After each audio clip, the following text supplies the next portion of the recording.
In the 4 decades after Tinker, the court heard 3 major student speech cases, and spoiler alert, in each case, the student lost and the school won. The first case, Bethel School District v. Frazier, arrived at the court in 1986. A high school senior named Matthew Frazier gave a speech at a school assembly nominating a friend for student government using some choice language. It was a prolonged sexual innuendo, and the school concluded that it was lewd and graphic. And the question was that speech protected? And the Supreme Court said no, and in effect carved out an exception to Tinker for lewd speech. The second case was in 1988, a case called Hazelwood School District versus Kuhlmeyer, involving 2 controversial articles in a student newspaper. One was on teenage pregnancy, and the other was on parental divorce.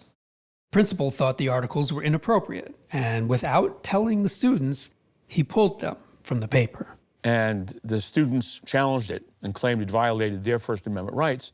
But the court sided with the school, ruling that a student newspaper is school-sponsored speech. The school newspaper, even though run by students, was in some ways the voice of the school. The court really drove a truck through Tinker by creating a new category of speech called school-sponsored speech, and it gave schools enormous discretion to prevent speech and to punish speech.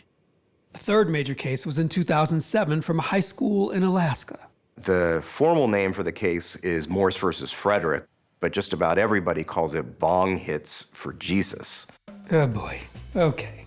Take a minute to laugh, and yes, that really is what everybody calls it.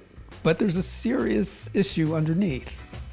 High school senior Joseph Frederick attended an off-campus school-sponsored event with his classmates, holding a banner that read, "Bong hits for Jesus." The school principal decided that this was a reference to drugs.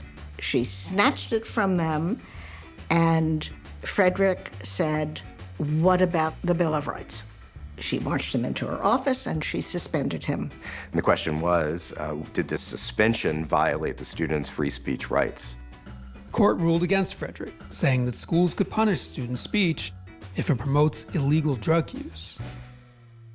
So with these cases, the court carved out 3 major categories of speech that became exceptions to Tinker: lewd speech, school-sponsored speech, and pro-drug speech. And so we have decades where the court is continuously siding with the school, meaning that teachers and principals are allowed to restrict and punish more and more types of speech.